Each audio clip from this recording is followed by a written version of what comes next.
Good morning, everybody, and welcome to part 2 of energy clearing through the 5 elements.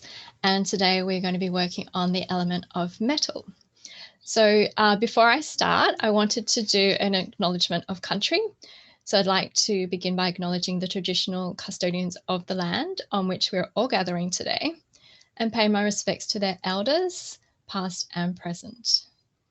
I extend that respect to all Aboriginal and Torres Strait Islanders peoples who are here today.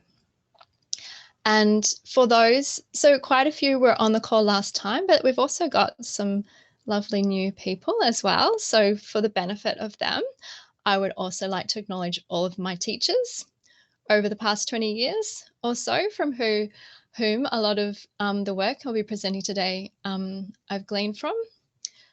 So beginning with my Japanese acupuncture teachers.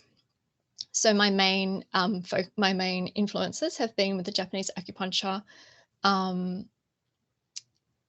schools, and particularly with Ikeda Sensei, Masakazu Ikeda Sensei, who's an amazing teacher and practitioner in Japan. Also to Katsuhiko Okuma Sensei, whom I did like an apprenticeship with when I first started out, and still a lot of my work I'm greatly influenced by.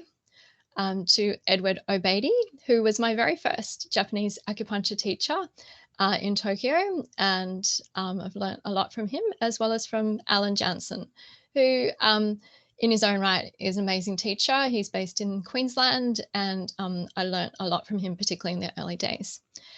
And then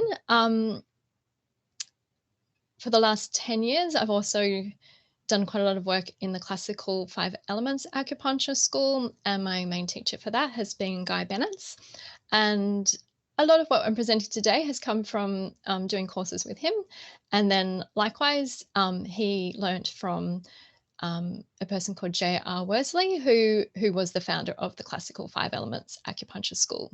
So I'm very grateful to all of those people, and also to all of my clients who over that time, probably it's been thousands, who from who I've learned so much as well from. So, a lot of this comes from those 20 years of experience, seeing lots of people, and then, also exploring my own self and my own stuff. So in addition, I've also been studying under a person called Christy Marie Sheldon, who is an internationally acclaimed intuitive healer. And so for the last 5 years or so, I've done quite a few courses with her. And she's taught me so much, and I've really helped to, she's helped me to further develop my intuition.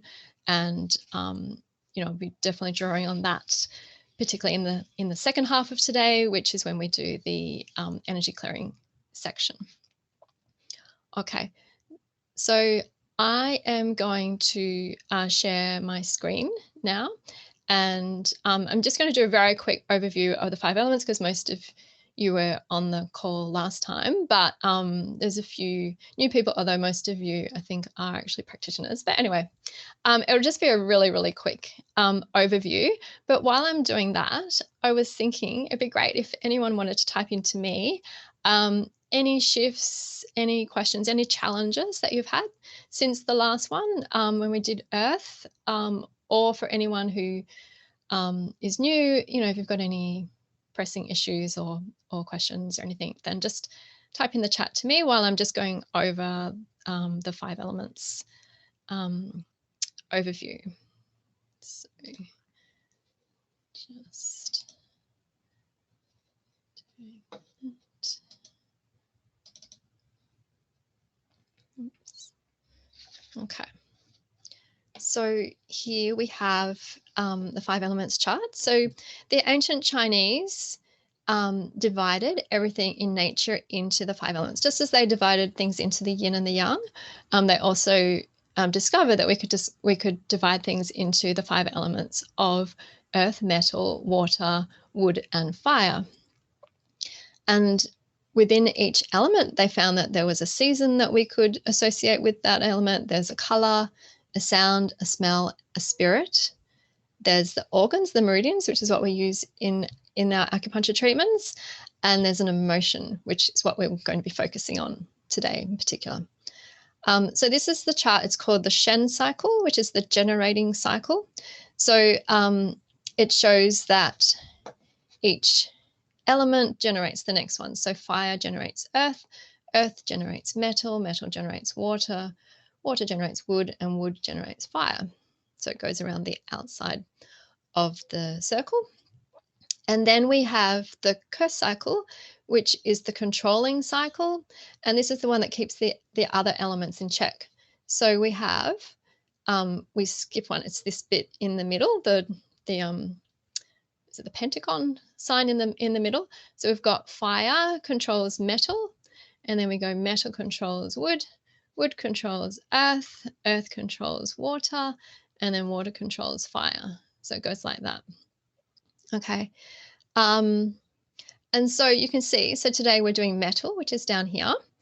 And so with the Shen cycle, you can see the earth is generating metal. So we call this the mother. Earth is the mother of metal, and we call the next one its child. So water is the child of metal.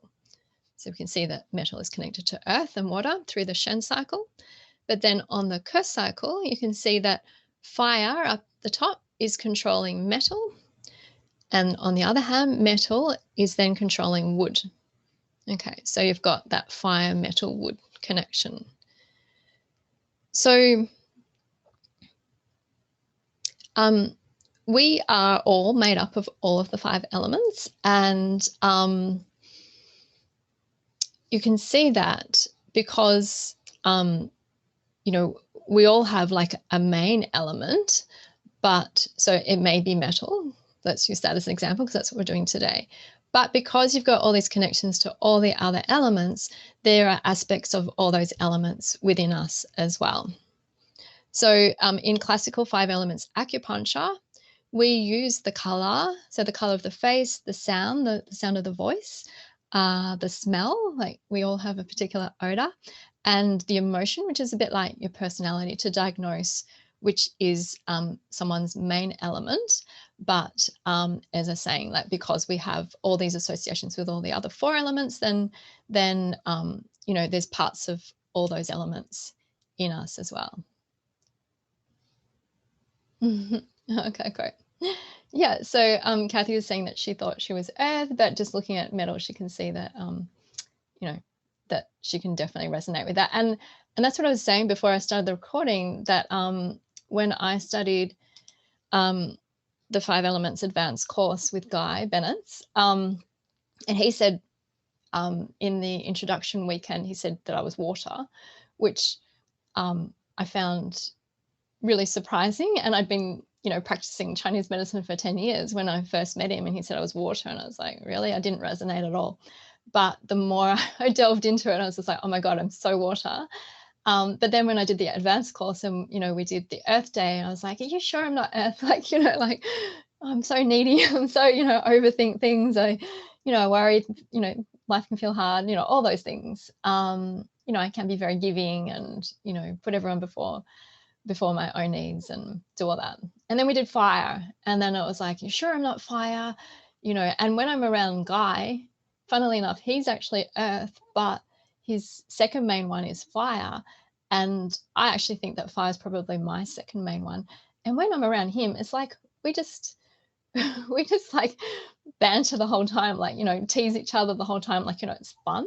And a lot of people think that I'm fire, like, you know, when I'm around him. And you know, he said that when he was studying, everyone thought he was fire, but it wasn't until his teacher J.R. Worsley said, no, you're earth, but then, you know, you've got that fire underneath. So yeah, we can all be, you know, such a mixture. And what I was saying before I started the recording too was that when I was doing the preparation for today delving so much into metal, and before that I hadn't resonated so much with metal, but, you know, I can really, really see a lot of metal in me as well. So yeah, we're definitely all a mixture of all 5 elements, which makes us all, you know, so unique and interesting.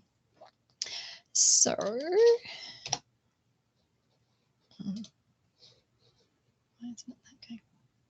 okay, so let's talk about metal element. So the Organs and the meridians associated with metal are the lung and the large intestine, or the colon.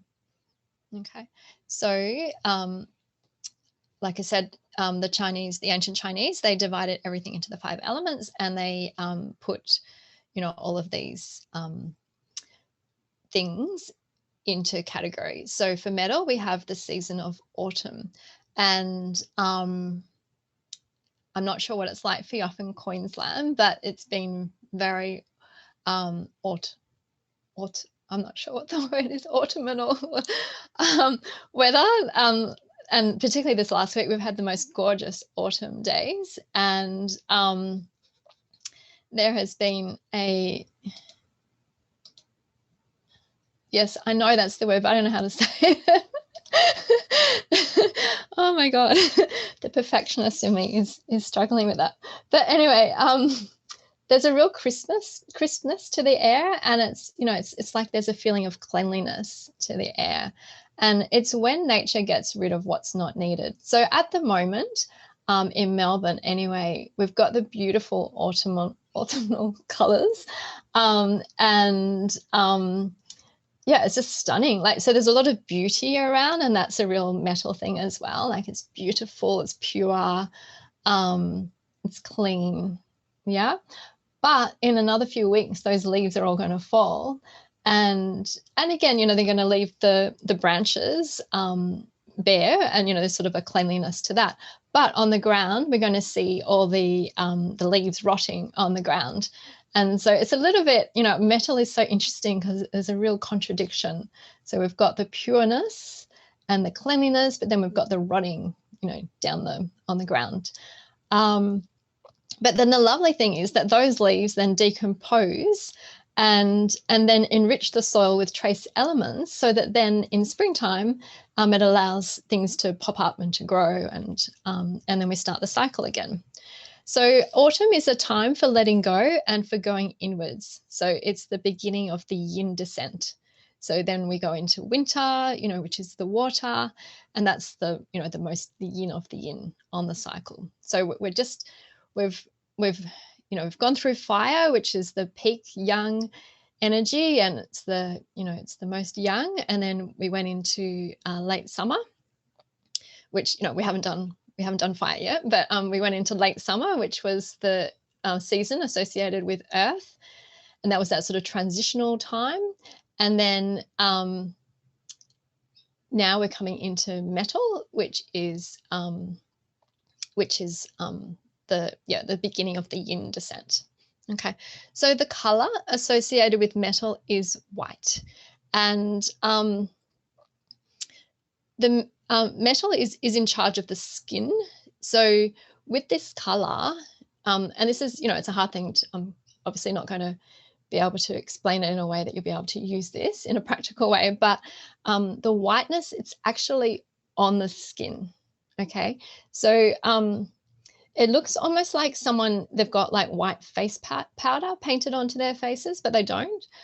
That's the color of metal.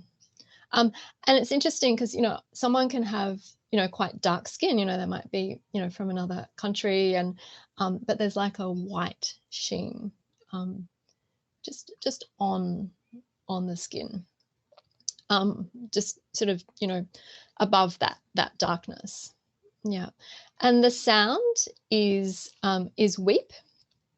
And this is the sound of grief, which is the emotion associated with metal. So it's like the person's on the verge of tears. Yeah. And there's a slight catch in the throat in the middle of the word.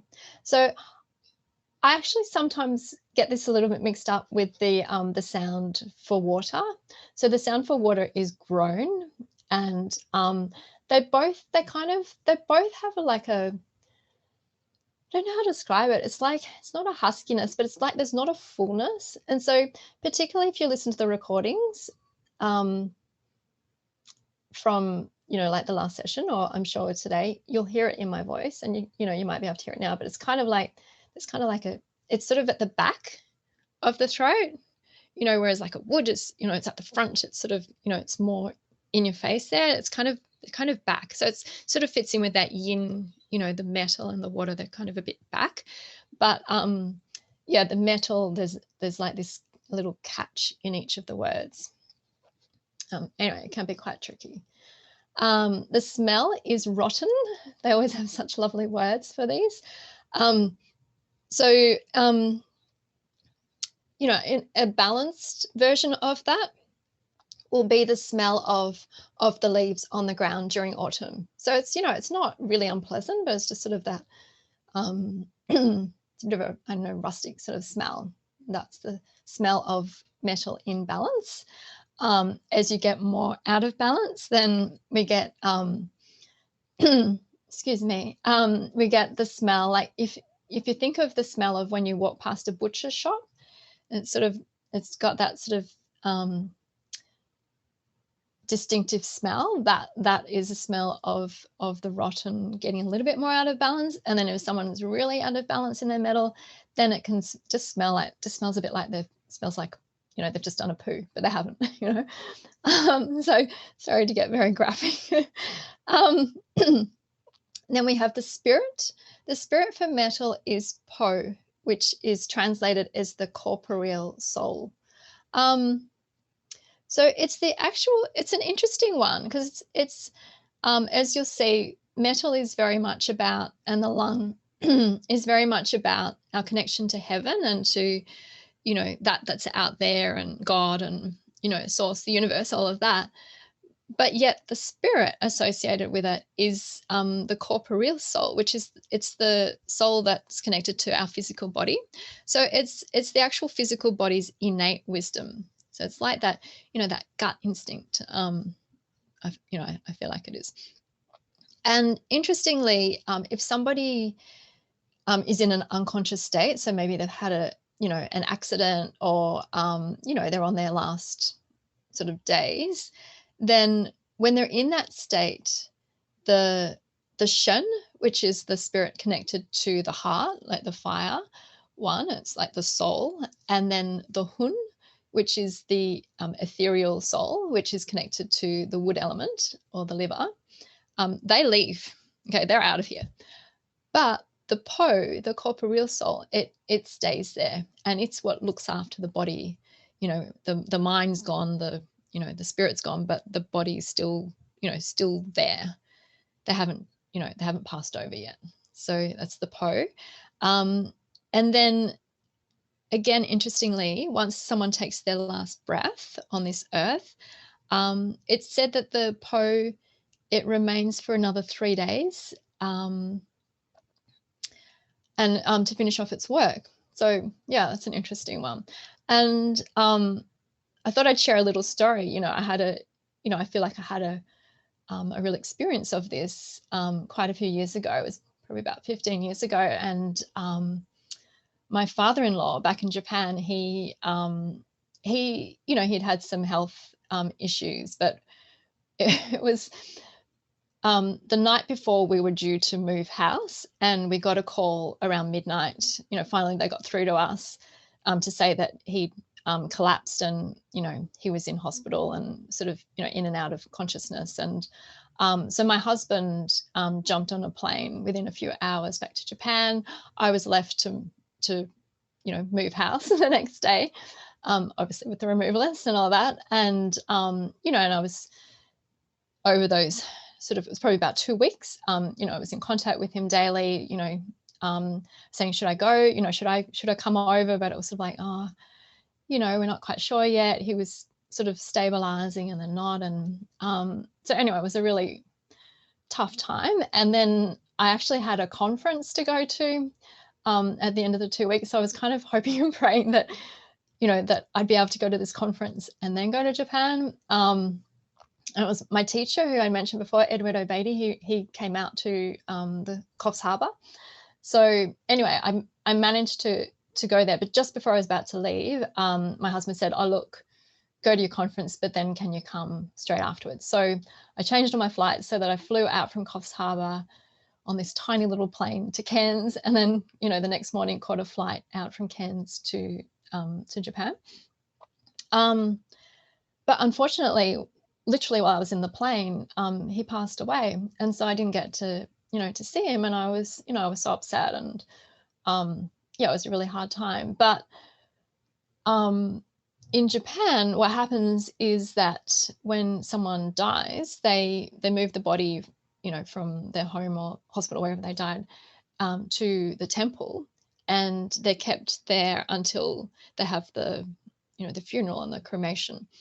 And so, by the time I got there, I went straight to the temple, and the body was there, and it was all wrapped up in this beautiful kimono. It was actually really stunning. Like, I kind of wanted to take photos. Like, it was really, awful, but really beautiful. Like, it's that sort of pure, Buddhist, it's kind of very metal, like, what we're talking about. But what happens is that when someone dies, that they believe that someone needs to stay with the body, like awake, like 24/7 until they have the cremation.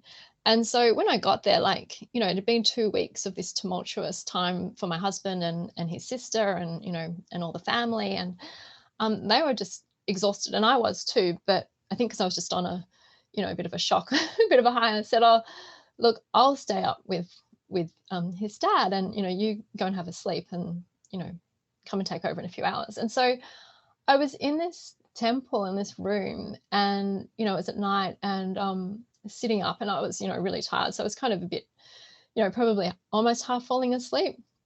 But I had this real sense of that he was there. Like, it was kind of, I've never had that before, and I've never had it since, but I just really felt his presence. And yeah, learning about this, I really feel like that was his po. It was there, and it was kind of like he was saying it's okay, because I felt bad that I'd missed, seeing him, but I felt like I really got to say goodbye to him. So that was really special. Anyway, it's just a little anecdote. So back to so the organs, the meridians, like I said, are the lung and the large intestine, and the emotion is grief, which we'll go into in detail. So next one. So the lung and the large intestine. So as I said last time, as part of the 5-element system, the ancient Chinese allocated each of the organs titles, and they're like 12 officials in a kingdom. So, think back to ancient China, kingdom, you've got the emperor as the, is the leader, and that's the heart, but all the other ones have their roles. And the lung is the official in charge of receiving heavenly chi. So it's our connection to Heavenly Father, to Spirit, to Source, to God, the universe, whatever you want to call it, to something beyond our physical bodies. It's that thing out there, and that's the lung's role. It's a bit like the Pope. Or, you could look at it as also maybe like the Governor General in Australia. So they have that connection, but they don't have the real power. They're not the ruling, they're not the Prime Minister. I guess the Pope's probably a better example because it has that spiritual connection. So in Chinese medicine, we believe that there's 2 main sources of qi, or, our life force that we take in. One is the heavenly qi from the lungs, so it's that breathing in. And secondly, it's from the gu qi, which is extracted from the food by the stomach. So we did that in the earth session. Yep. And then the large intestine is said to be the drainer of the dregs. So as in Western medicine, it's all about, the large intestine is about, reabsorbing the water and taking in, those last nutrients, and then expelling what's not needed. So it's getting rid of our stools. But it's also, in Chinese medicine, it's our ability to let go of what's not needed. So not just from our physical bodies, but also from our mind. So, those thoughts that we don't need, old thoughts. It's spirit and emotions, those old things that we can get stuck in. So the large intestine is very much about that. And yeah, so there's a real dichotomy between the lung and the large intestine. As you can see, like, you've got this pureness coming in, and then this, letting go of the crap, basically. So a fun fact, someone pointed this out to me not, a few years ago, but I thought it was really interesting for all those acupuncturists out there. So if you think about, and for those who aren't as well, but if you think about where the meridians are situated. So we've got the lung meridian. It starts on the chest here, and then it goes down the inside of the arm, and it finishes on the side of the thumb here. And then we've got the large intestine meridian, which starts on the side, the inside of the index finger, and it goes, well, on the thumb side, sorry, and then it goes up through the arm, and then it ends it next to the nose.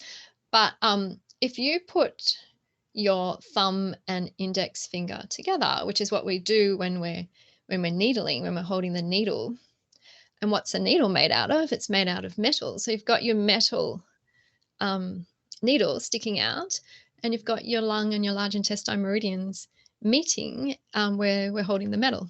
Anyway, I just thought that was kind of a cool thing to think about. And, I feel like the needle, when we needle in acupuncture, it's like an antenna to heavenly chi. So we're drawing on that chi from above down through the metal, and we've got our lung and large intestine meridians meeting there, and then it's going down through the point to the person's soul, or whatever level it needs to be working on. So anyway, it's just a fun little extra bit of information for you. So let's delve a little bit more into what is metal. So it is the part of us that demands respect and wants to be honored. So if someone's metal is strong, or if they're just completely out of balance, you really need to treat them with respect, or you'll lose them. So someone who is metal, they tend not to joke around so much, or be a bit silly. There's a bit more of a heaviness, a bit more of a descending feeling, as opposed to, say, a fire person. It's a bit more bubbly, a bit more light, a bit more fun. But metal, it's a bit more serious, and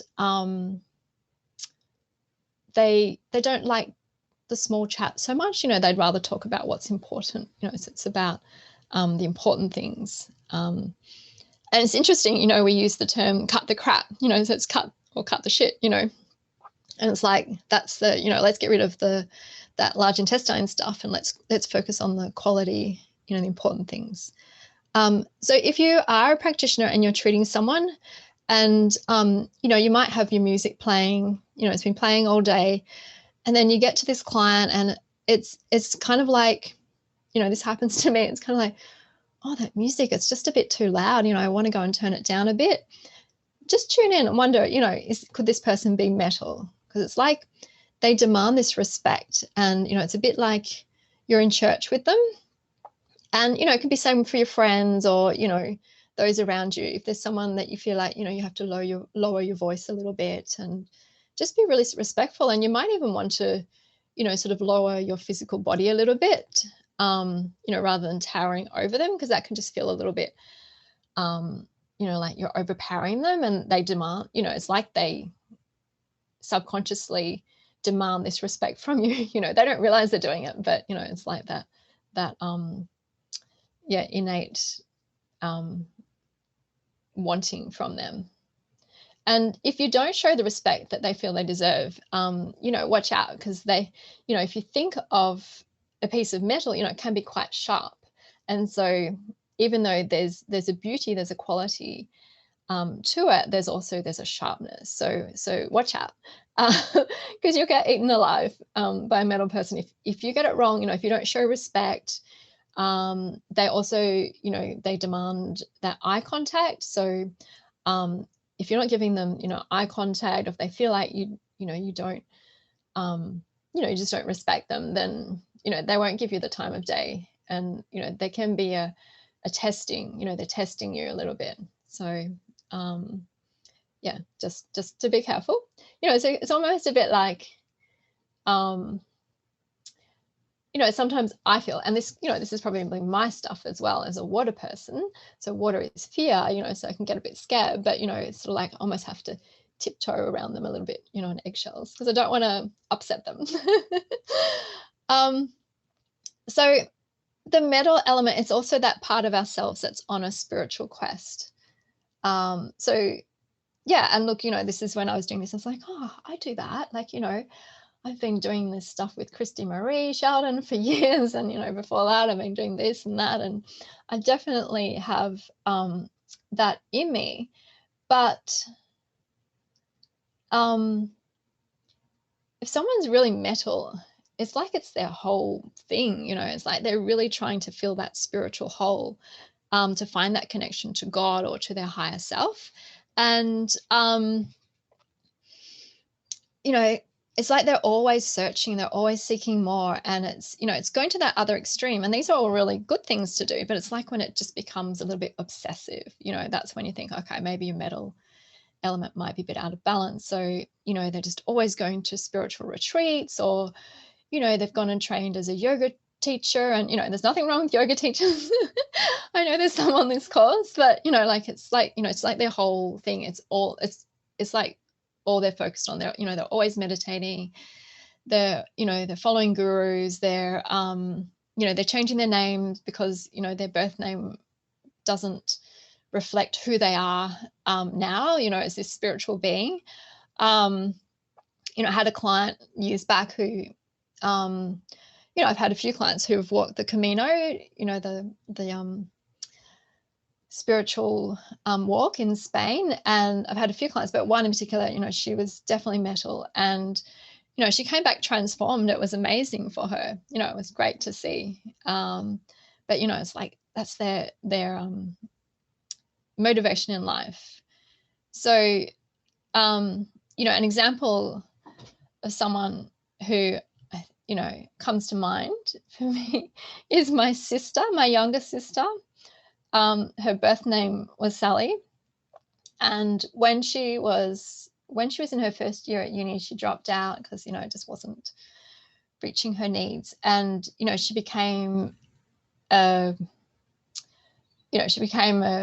full-on hippie, moved to Gippsland, which is sort of, the forests, native forests, down sort of, eastern Victoria. And, she was living in a teepee and, helping to save the trees. And it was really interesting because she went through a really ugly stage. And, I'll talk about metal as being about beauty, but it was kind of like she let go of all of that. And, there's nothing wrong with dreadlocks, but she had like really ugly dreadlocks, and, she just had like piercing, and she didn't shower. She was just dirty and, wore really bad clothes. She changed her name to Ankara, and which just came to her. She did that for a number of years. And then she moved to Adelaide, and there she discovered Buddhism, and, she delved into that. And, after, this is going over many years, but after a number of years, she decided she was going to become a Buddhist nun. And so she's been a Buddhist nun for maybe the last 10 years or so. And again, as part of that process, she changed her name. So she's got her third name now. So she's now known as Jumper, although my family still call her Sally. But, and she's been on this retreat. She's been living on this retreat for the last 6 or so years, I think, in a remote place in California. And so the only person she's spoken to for the last 6 years is a monk who's on this retreat with her. We can contact her via email or by snail mail, but she doesn't check her emails very often, obviously. But yeah, like, she's a classic metal person. So type in if any of this sounds familiar. You might say, oh my God, that sounds like my mom, or it sounds like my best friend, or maybe it sounds like you. And like I said, they're all good things. It's just we need to make sure it's in balance as well. So my teacher, Guy Bennett, he used to half jokingly say, I think, that a metal person meditating for personal development can be like an earth person eating for personal development. And look, saying that a little bit, cynically, I guess, but I guess it's just saying that, yes, it's great to do all those things, but you also, you are in a physical body, you have to stay in this world as well. So the next thing is, it's the part of us that seeks to be a perfectionist. And I know this is one that I, definitely can have. And it's funny because, I was thinking, oh, I'm a reformed perfectionist, I don't have to do everything perfectly. But then, I stay up until 2:00 last night because, it wasn't quite right. I had to get it right. And it's just like, oh God, I'm such a perfectionist. It's like, so we can be really harsh and judgmental of others, but it's usually because we're actually more harsh and judgmental of ourselves. It's that little voice in our head that tells us, we've got to do this right, we've got to, do this perfectly and do all that. So that's definitely that metal part of us that needs to be kept a little bit in check. So, being harsh to ourselves, it's a bit like that, what I was saying with that sharp piece of metal. So, we can be quite harsh, quite sharp, to others, but also to ourselves. But, there's with someone who's a real metal person, so I can be a perfectionist for sure, but it's like they take perfectionism to another level, it's like they're just perfect, it's like everything about them, I don't know, it's like their hair is perfect, they just look beautiful. They often wear really, really lovely, elegant, simple but elegant clothes, possibly a lot of white or, really simple, earthy colors, I want to say. Their houses are like display homes. It's like, I try and keep my house clean and tidy as much as I can, but it just never gets to that level. Like it just never does. There's always something. Although, there can be, again, remember we talked about that contradiction between the lung, being that heavenly connection, but then the large intestine, it's connection to our crap. So there can be, underneath the perfectionism, there can be that crap as well. So, example, you might go to the house and it just looks amazing, perfect, there's no paperwork, nothing anywhere, like everything's great, but then you open up the cupboards and it's full of a lot of crap, and that can be either because they can't let go of stuff, so it's that large intestine not being able to let go of stuff, or they can't work out what matters. So it's that's another component of the metal element, is that can't work out what really matters, what's quality. So they just keep everything because it's too hard to decide. So another example, is if you look at their Instagram accounts, there's someone on this call too, and it's just perfect, it's just like every post is just beautiful, and has a beautiful photo and beautiful words, and it's just eloquently expressed and just gorgeous. Sometimes the perfectionism though can be quite subtle. So sometimes someone whose metal is strong, or it's out of balance, they might not like that part of themselves, so they might try to hide it. So sometimes it can be a little bit subtle too. So similarly, as I was saying, it's about our connection to purity and quality. So if you think of a mine, it's full of dirt, but then you've got these tiny little specks of precious metals. So there's a real specialness, and it's like a rareness to them, and it's also that part of us, like I said, that helps us to decide what really matters. Okay, so it's that quality, choosing quality over quantity, and this is different from small intestine, which we'll cover in the fire section. And small intestine is about choosing between A and B, and also think of the gallbladder too. It's about decision making, should I do that or should I do this? But the metal one, it's about what matters. And so there can be a level of conceitedness. So, and again, it can be subtle, but, and, even though I said a lot of the people who are metal on this call, I don't necessarily, feel this about you guys, but, there can be, a level of conceitedness. So it's, putting others down. It's like, the sort of that judging. And the thing is that, they might judge others, but they're actually judging themselves the most. And it's due to that low self-esteem. They might dismiss what others say, or, just treat, if they're really out of balance, they might treat others with disdain. So it's when our connection to a higher being is weak that we can try to make ourselves feel better by putting others down to compensate. So, or, it might be that we put ourselves down too. Who doesn't do that? But my mom is a classic example. She's often saying, oh, she does something and, okay, she makes a little mistake, but she goes, oh, stupid woman. It's just like, Mom, don't say that. Like, it's just a mistake, get over it. But that also, there can be, some cynicism and some sarcasm there too. So again, it's that way of feeling superior, by dismissing others. Yeah, it's just that, just that little bit of that harshness there. Okay.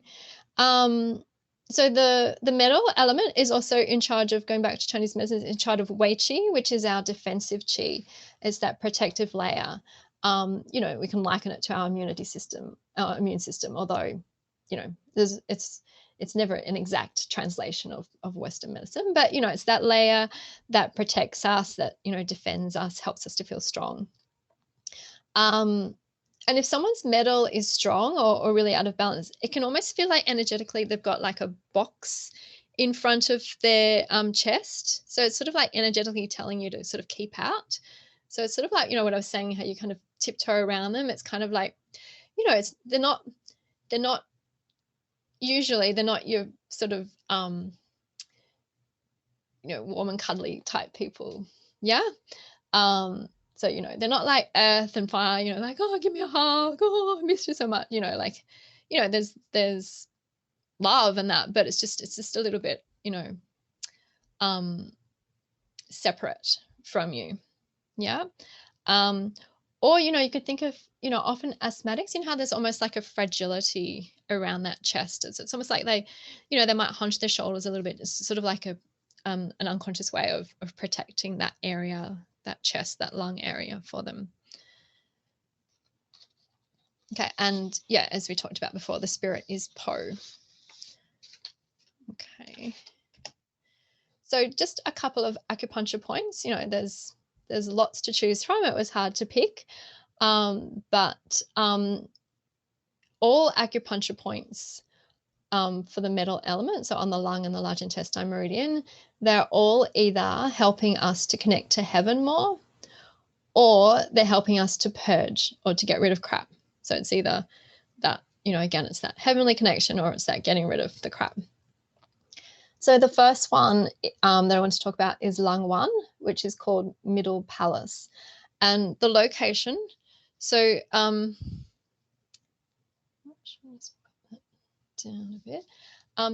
So I always locate lung 2 first. So if you put your hand out, and if you provide some resistance, then it'll be much more obvious. But you have like a depression just below your clavicle, your collarbone. Yeah, and that's called the deltopectoral triangle. So in here, sort of on the outside of the clavicle. So there, and just under the clavicle, on the sort of shoulder side of the end of it, that's lung 2. Okay, which is cloud gate. And then if you go down directly about an inch, so about 3 centimeters, you'll find somewhere, and it's usually pretty tender on people. Yeah, have you got that? So that's lung 1, middle palace. So yeah, you can just either rub it, or another thing you can do is to actually tap on it. Okay, so you can do that while I'm talking. So it's a really good point to use if there's a great sense of loss. if the person's feeling like, oh, what's the point? They just feel really lost. They've lost their quality of life and they feel disconnected.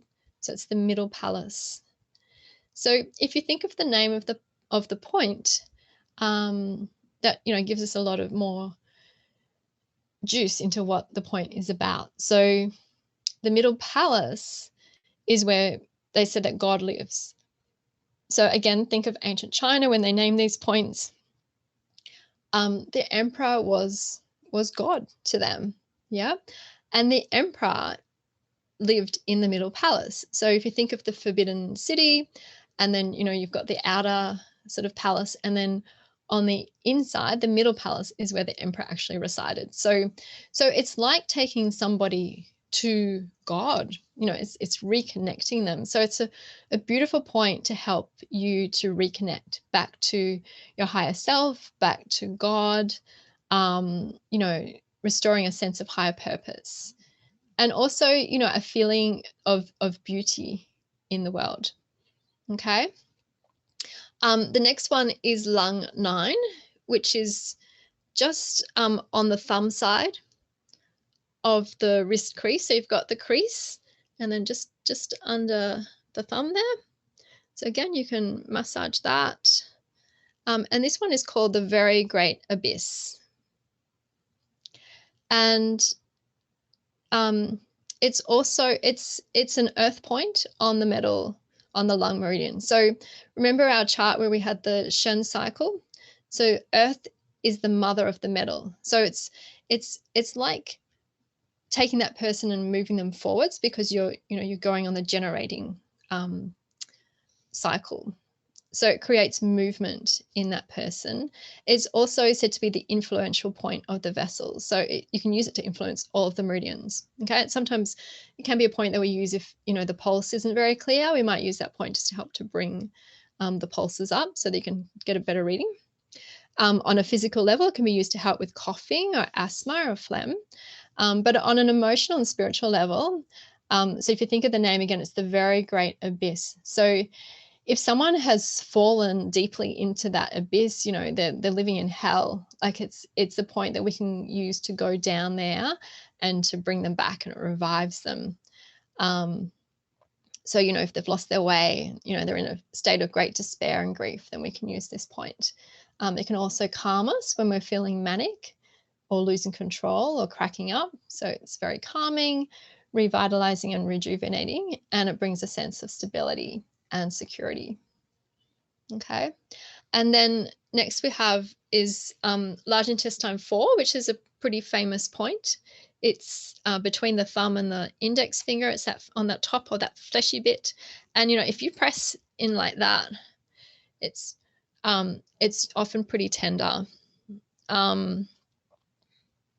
So you can rub on that while I'm talking. So on a physical level, it's really good for headaches or other problems of the head and the shoulders.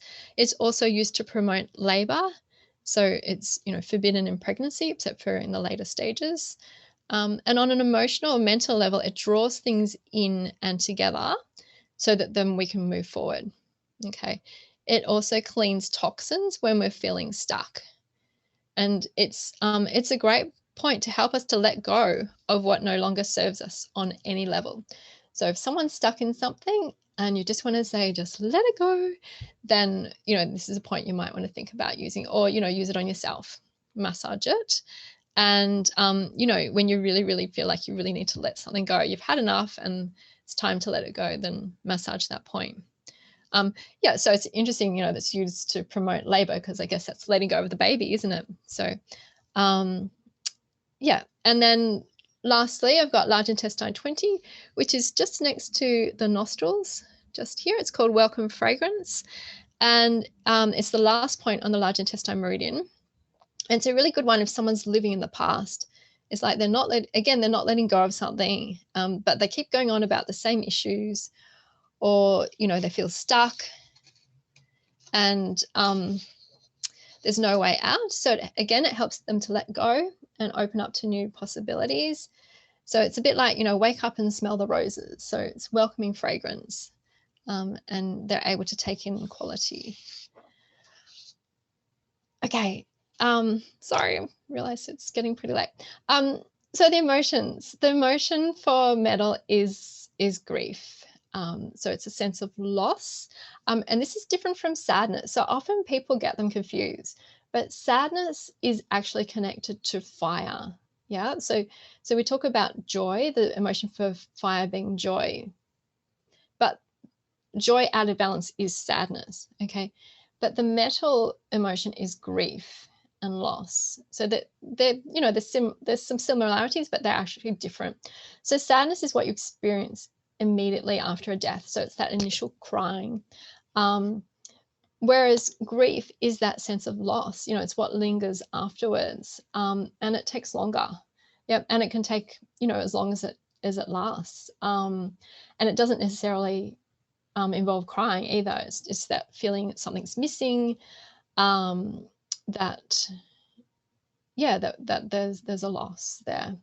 So it can also include when we look back and we remember memories, and that can be that expression of grief as well. So people who have metal as their main element, they're often able to deal with loss better than some of the other elements. They're able to actually sit with it a bit better, and they're also able to comfort people who are going through grief and loss better, because it's kind of like that's their energy, that's their their default emotion. Again, if you think of my sister, the Buddhists, they're the ones, they're always, it's like every letter I get, she'll mention about something about, well, we're all going to die one day. And, sorry, I don't mean to be disrespectful, but, it's like, that's their world,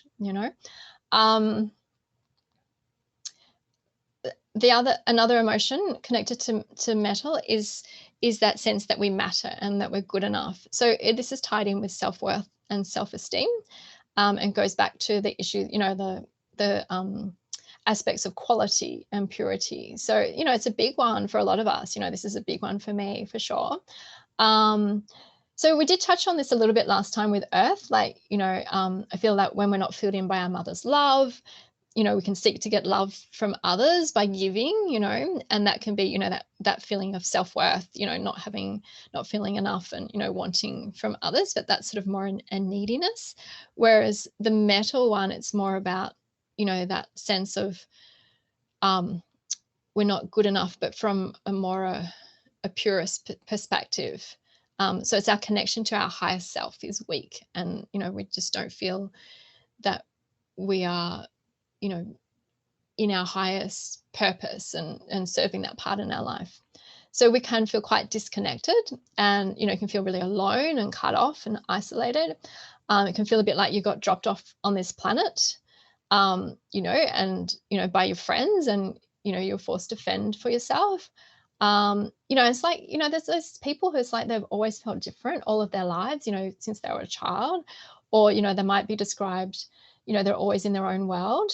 And it's that part of us that feels disconnected from source or God. So it's like there's something missing, and against that sense of loss or grief, and feeling that there's no point, so why bother? So that's that resignation there too. And it's that seeking connection, especially with the masculine energy. So with the Earth, it was more a connection to that feminine energy from below, but this is our energy from above. It's that masculine energy. And so, it might be that someone has trouble with God or masculine energy, or men in general. Yeah. So I've gone way over time. So sorry for talking very fast, but we're just going to quickly do a check-in. So I want you to answer these and try and answer them as quickly as possible, just whatever comes into your head. We're going to do scale of 1 to 10. So 10 is yes, that's me. And 1 is no, I'm not really like that at all. Okay. So the first question, and you can just type in, and, I won't read out any names, but just I want to get an idea of where everyone's at. How connected to source, God, the universe, whatever you want to call it, do you feel? So if you feel really connected, that would be 10. Or if you feel really alone, you feel at a loss, overwhelmed with grief, disconnected, then that would be, a 1. So just type in.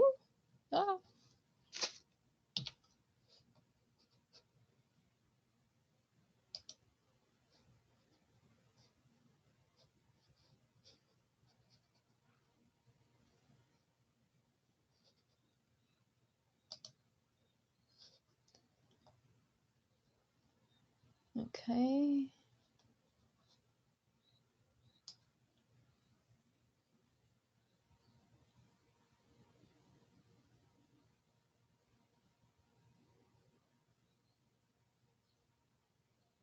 Okay.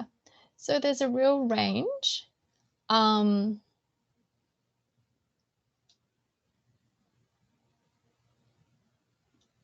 I'm going to laugh because the middle people are actually all really high numbers. Yeah, there's a real range from, we've got 9 sort of down to 3. Okay, cool. So the next one is, how much are you able to let go of things when they're not as you prefer? So that would be 10. Yeah, I'm really good at, I feel into it. I, do whatever, breathe into it, do some sort of meditation, but let it go. And 1 would be that, no, I have to get it right. I'm always being a perfectionist. I get really stuck and then I procrastinate. So where are you at with that one?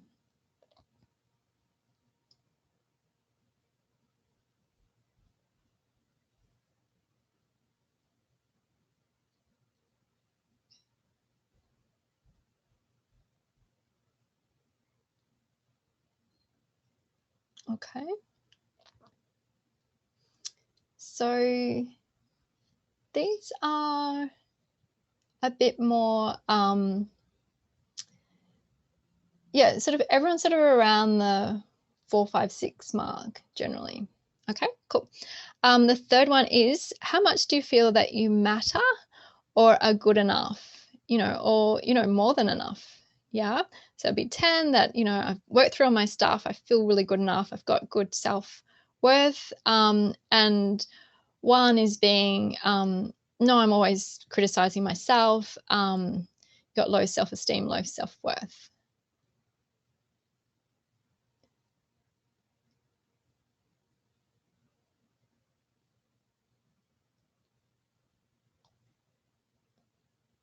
Okay, this one again is look, probably a bit lower, but quite a range. Yeah. So yeah, I would say the average probably maybe around a 5. Yep. And the 4th one is, how much are you able to see the beauty and the quality in yourself or your life or your surroundings? So that's a 10, versus you're unable to see this, you just, in that feeling of, life feels like you're at a loss, you're disconnected from yourself, from source, and you can't see what matters to you.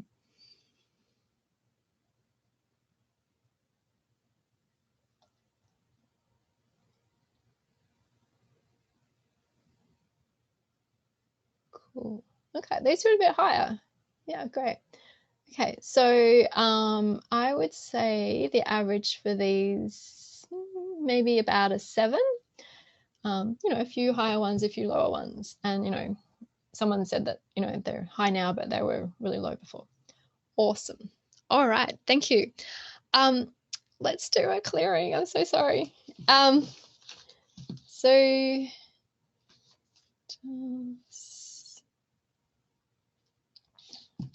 All right. I may go over a little bit, so if anyone needs to leave, just do so. I'm so sorry I've gone over, but yeah, I hope you've got a lot out of the session. So we're going to do the clearing, and I'm not going to sort of explain it so much this time because most of you were on the call last time, and hopefully the ones who weren't, that you can sort of follow it anyway. Okay, so going to go there and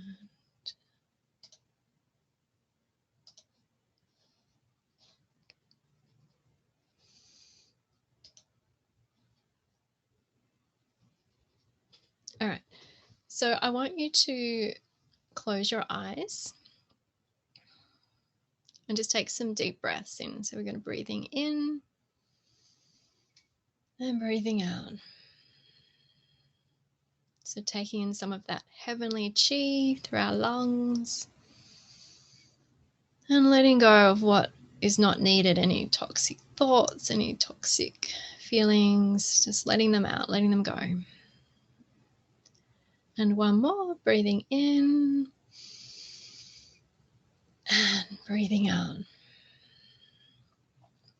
Okay, I want you to take your energy up, and we're going to go up, up, up, up, up. Just imagine you're growing really tall, and it's like you're plugging the top of your head way up into the sky, going 100 meters, 200 meters, 300 meters. We can keep going, 500 meters, just plugging into source, to the universe, to God, and allowing that energy to come down into the top of your head and opening, awakening your knowingness, your wisdom, and really cementing that connection to God and to our higher selves, and drawing in that energy, knowing that you are always connected, and you just need to keep bringing in light.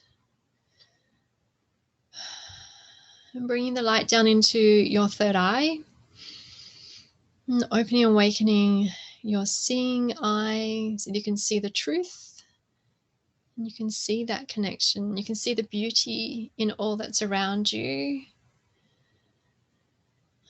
You can see the quality in people and in yourself, and seeing that messages that you may have for you from your guides, your spirits, from your higher self, from the universe. And bringing the light down into your ears and opening and awakening your hearing senses, and allowing you to hear all these positive messages from your higher self, filling you with positive, beautiful messages. And bringing the light down into your throat and opening and awakening your communication channel, and filling this area up from front to back, top to bottom, side to side, and allowing you to have a clear passageway between your heart and your head.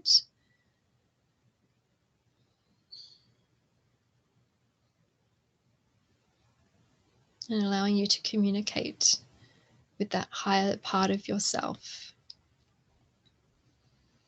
And bringing the light down into your shoulders and all the way down through your arms, your hands, and out through your fingertips. And then back up to your chest, and bringing the light down into your chest cavity, and again filling it up front to back, top to bottom, side to side, this beautiful light. And allowing you to feel this truth, feel this beauty, feel this connection to that which all that is, that's beyond our physical bodies, just filling up with all that love, that light, all the blessings. And bringing the light down into your solar plexus, and filling that area up, and washing away anywhere where you don't feel connected, anywhere where you feel grief, loss, as well as any fears, any worries, any angers, just filling that up with this beautiful light from the universe. Knowing that the universe has your back. The universe is there for you. You just need to ask. And bringing that light down into your sacral area, your lower abdomen, and filling this area up, feeling that power, and allowing that masculine energy from above coming down into this area, which is a real feminine, powerful energy area, and allowing them to mix, to combine, and filling you up to be the powerful, goddess that you are, and full of beauty and purity and quality. And bringing that light down into your root chakra and into your hips, allowing you to feel grounded, and down into your legs, allowing you to be grounded, down into your knees, your shins and calves and ankles and feet, and then down into that area just below your feet. Again, clearing away any of the crap you've got stored down there, any of that crap that's rotting away. We're just allowing that to wash away with this light. Then I want you to imagine you've got roots growing from the bottom of your feet, going all the way down into the center of the earth. We're going to draw on this earthly, nourishing, supportive energy as well. And we're going to bring that back up through our feet and our legs and our bodies, and up into our shoulders, our necks, and our heads, and back up to the light above us. Feeling that connection from above and below, and just bathing in that glory, knowing that you are an infinite being in a body, that we are in a body. We are here on this physical earth for a reason, but we're also infinite, innate beings with all the wisdom, all the knowledge, and all the connections to that which is beyond us. And then from your heart center, I want you to expand out 360 degrees all the way around you, like a big sunshine going out past the room you're in, past the house you're in. You're going to go past the suburb you're in, past the city, the state. You can keep going all the way to the edges of the country. We can keep going all the way to the edges of the planet and beyond.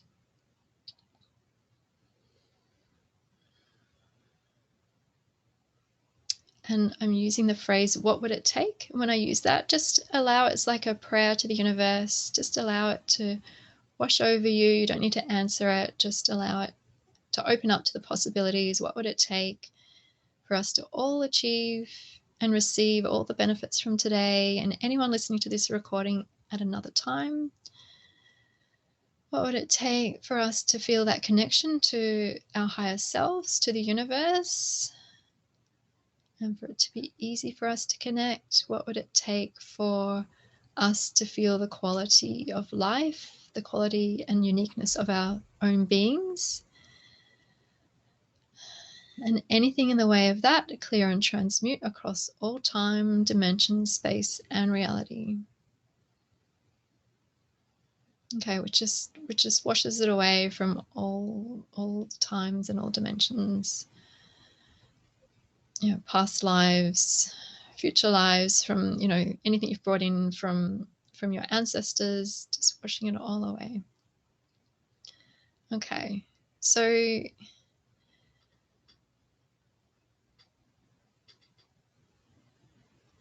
anywhere and everywhere that you don't feel connected to Source, to the universe, to God, we're going to clear and transmute across all time, dimension, space, and reality. Anywhere and everywhere you feel alone, or you feel that you're at a loss, that you were dropped here and you never really wanted to be here in a body on this planet, all of that, clear and transmute across all time, dimension, space, and reality. Let's clear all of that from this and all past lives. And anywhere that you brought that in from anyone down your ancestor line, we'll clear and transmute across all time, dimension, space, and reality. Clear and transmute, clear and transmute, clear and transmute. Anywhere and everywhere you have a hard time connecting to your higher self, to that sense that there is something out there, let's clear and transmute that across all time, dimension, space, and reality.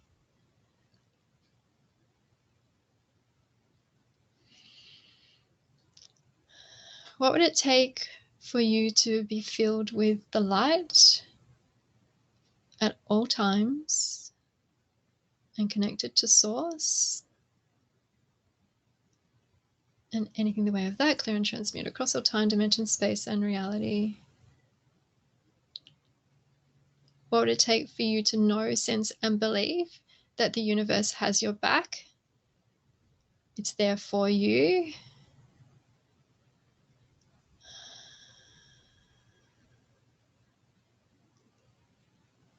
That all you need to do is ask for help, to ask it, and to remember to ask for help. Ask for your guides, your angels, anything of a lighter, of a higher vibration,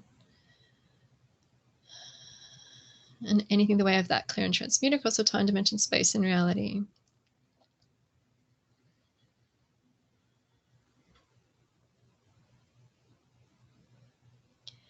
Anywhere and everywhere you feel like you have to be a perfectionist, that you have to get it right, that you you don't get things done because you don't feel good enough, all of that, clear and transmute across all time, dimension, space, and reality.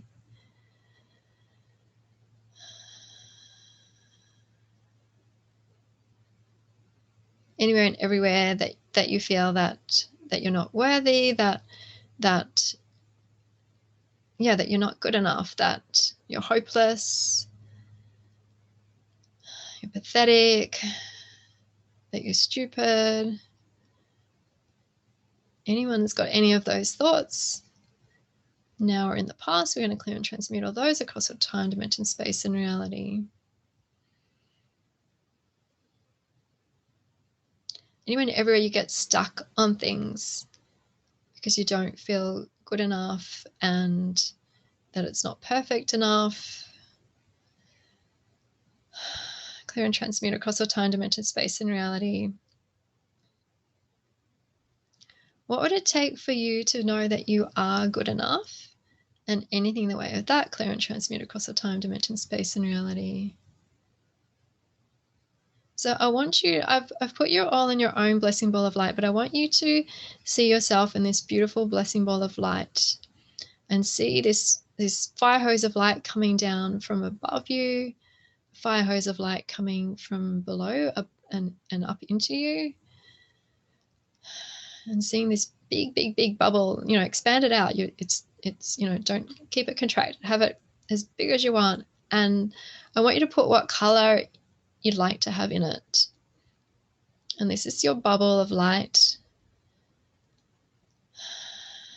And this is the light, this is the bubble of light that gives you that sense that you are good enough, that you're more than good enough.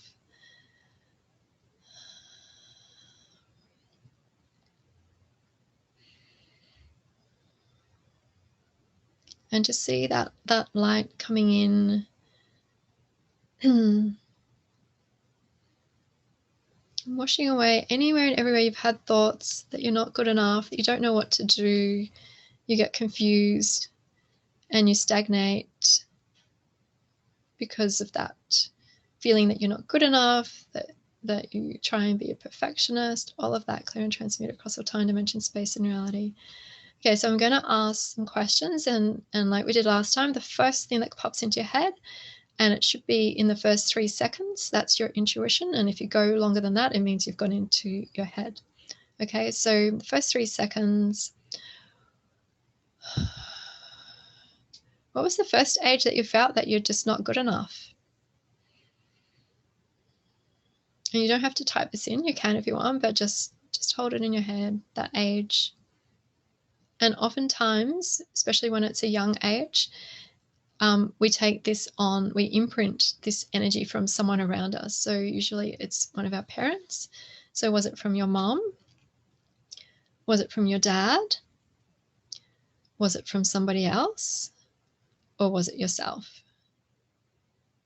Again, the first thing that comes into your mind, your heart, your consciousness, 3 seconds.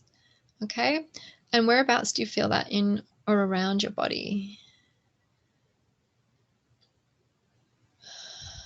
Okay, so you might feel a pain, you might feel a heaviness, just, just your consciousness goes to a particular part of your body. Just trust that it's there.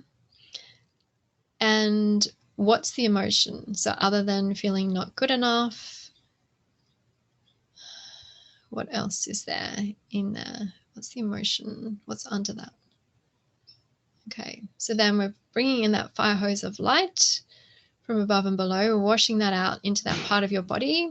And we're going to clear and transmute anywhere and everywhere you took that on from that age you had, from the person that you took it on from, you imprinted from them. Clear and transmute that across all time, dimension, space, and reality. So bring in more light into that area, washing away, blasting it away. Today's the day. It's no longer your story.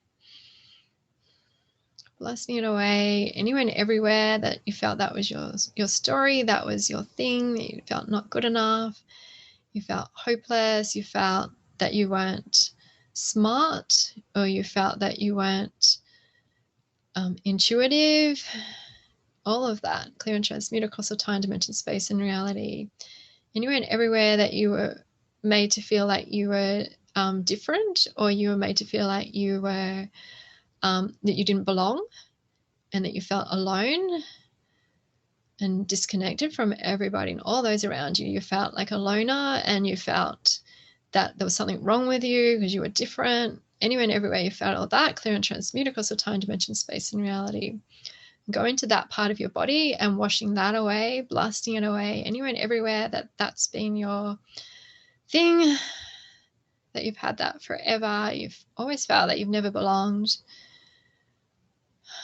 that you're different, that people don't understand you, but it's from a sense that you're not connected to your higher self. Clear and transmute all that across all time, dimension, space, and reality. Okay, and then bringing in light, and you can bring in whatever color you'd like to fill that area of your body up. So what would it take for you to know that you are more than enough? What would it take for you to fill up with all those qualities, all that beauty, all that specialness? What would it take for you to know that your uniqueness is your wonderful trait? And that's what makes you so special and so lovable and so gorgeous, and anything in the way of that, clear and transmute across the time, dimension, space, and reality. What would it take for you to follow the mantra that done is better than perfect?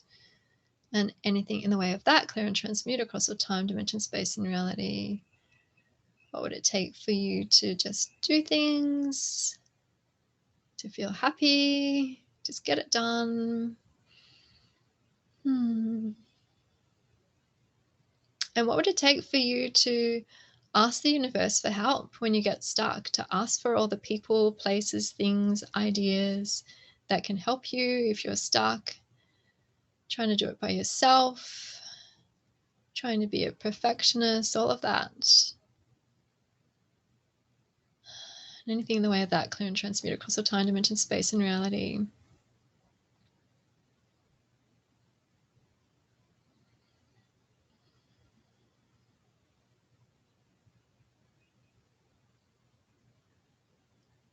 What would it take for you to ask for archangels to help you?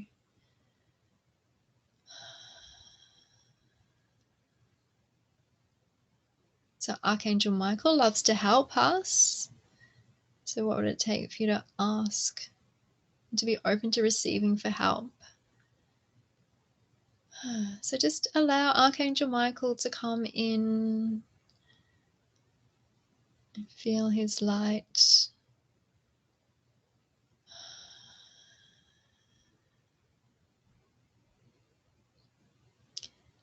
And to know that he can be anywhere and everywhere all at the same time. So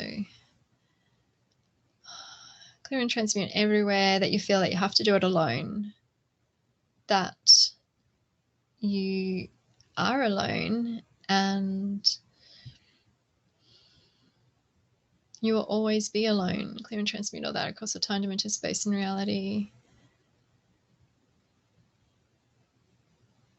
Anywhere and everywhere that you can't feel that divine light, that you've blocked off that connection, clear and transmute that across all time, dimension, space, and reality. Anywhere and everywhere that you've got God issues, that maybe you were brought up in a tradition that didn't serve you.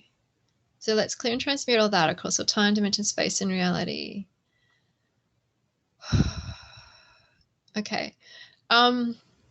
So I'm not sure who this applies to. I've got a good idea, a couple, but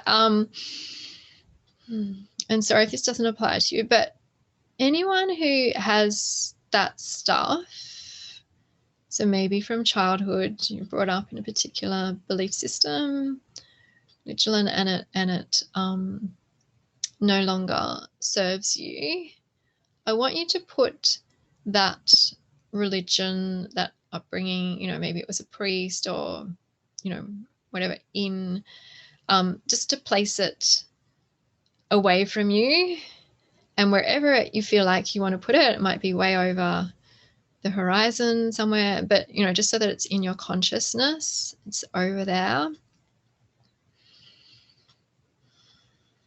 And I want you to tune in and ask, how many keys have you given to this church, this religion, or this priest? And the first number that comes into your head, is it more than 100? Is it less than 100? Is it more than 10, less than 10? However many it is, it might be a billion, whatever it is. Okay. And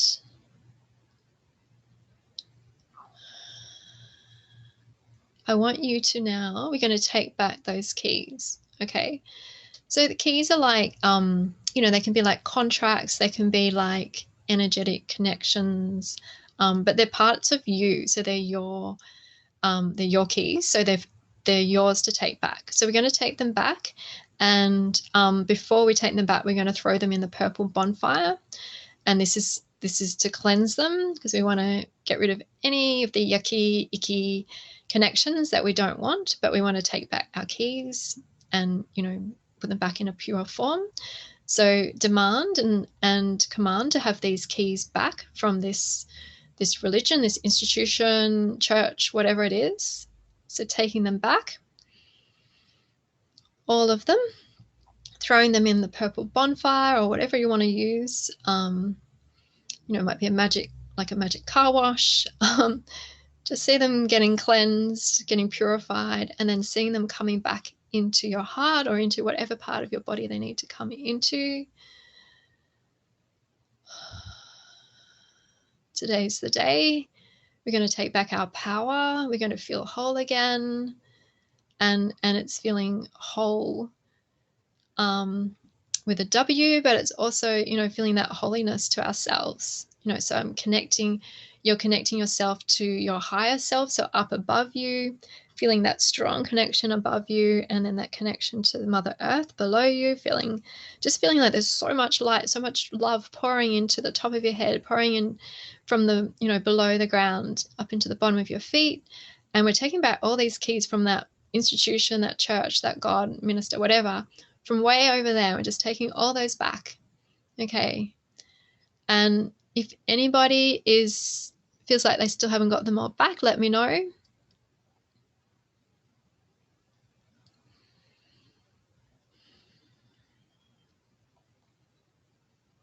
Okay. And then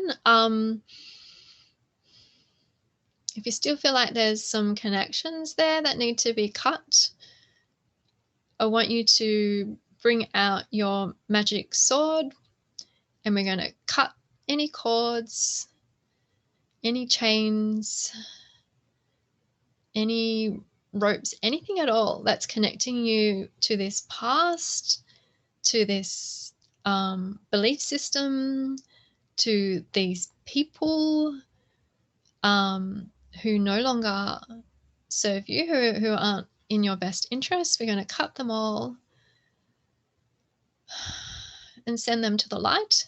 So see them all being cut, seeing whatever it was that you had over there, seeing it going to the light, saying thank you for, what you've taught me. And I'm sure there's been lessons. They may not feel good, but, there's been lessons in them. Thank you for that. But I'm me now. I'm my own source of light. I'm a powerful being. I'm filled out with my own light from above and filled out with my own light from below, and just feeling that light so big and so strong and so expansive that you don't need any of that other stuff holding you back. And if there's anyone in your family or, your friends, anyone that's connected to that church or that religion or that belief system, just sending them love and light and just seeing them over there in their own balls of light. But just knowing that you are a infinite being in a body and that you're in your own bubble of light and that you don't need that anymore. And then, if you do choose to connect to it, then you'll be able to connect to it from a pure place, a filled up place, a connected place, a place that you've connected to your own light, to your own God within you. And, that it won't be from a yucky, contracted space of, being forced to do something or, made to be believed into something that you don't want to believe into. Okay, so just feeling that amazing light, knowing that you are good enough, and that when you, whatever you do, that you're coming from this pure place, and we all make mistakes, and that's how we learn, and just knowing that we're more than enough. And what would it take for us to know that we are serving those around us by being this connected, by being this expanded, and that when we connect ourselves, we allow others to bump up, and anything in the way of that, clear and transmute across all time, dimension, space, and reality. Okay. So I am going to go through the questions again. Okay, so let's see if there's been, hopefully there's been some shift. Okay, so the first question was, how connected to Source, God, the universe, do you feel? And the opposite was that you feel really alone, at a loss, or overwhelmed with loss or grief.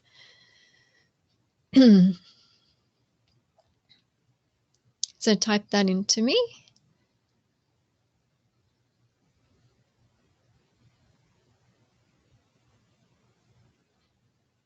Okay.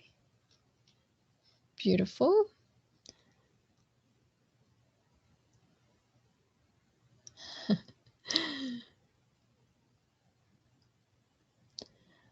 Great. So there's a lot of 10s there, which is amazing.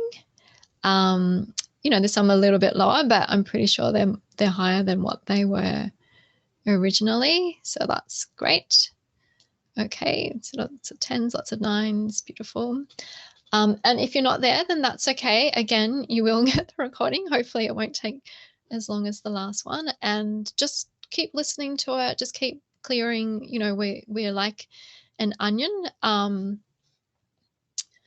And we, like layers of an onion. So just keep clearing. Just keep at it. Just know that you're doing the work, and you'll get there. Okay. So the second one is, how much are you able to let go of things when they're not as you prefer, rather than always having to be a perfectionist?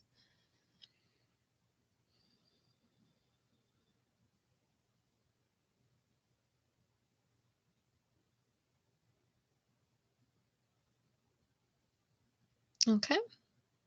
All right. Again, there's been an improvement. Still some who, probably got a little bit to go, but that's okay. Again, just keep listening to it, keep clearing. But yeah, definitely an improvement from before. I'd say, average is probably about an 8, maybe. Okay.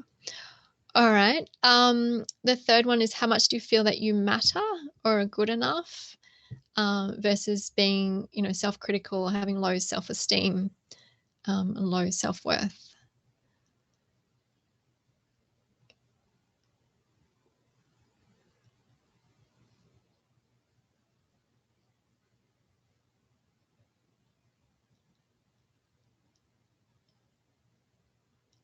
Okay, good.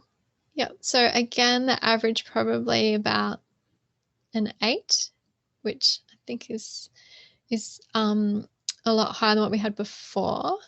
And then the fourth one is, how much are you able to see the beauty and quality in yourself or your life, your surroundings, versus, you're unable to see these, or you can't see what matters.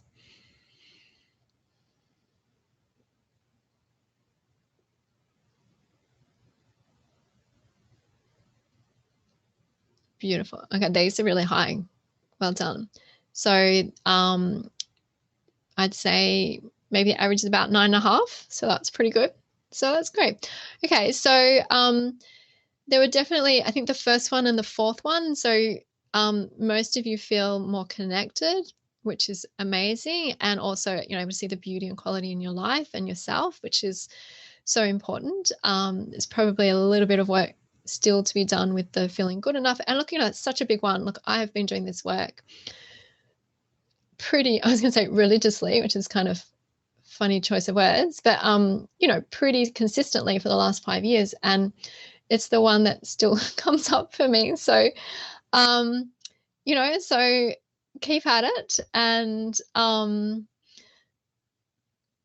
know that you'll get there. And and also it's that thing of where is there anyway, but it's that hopefully you will feel more light and more connection. So I know we've gone over, I'm sorry about that, but any comments, any feedback would be great. Let me know how you went overall, and love to hear anything. So Angeline said, wow, I went deep. That's amazing. That's so good.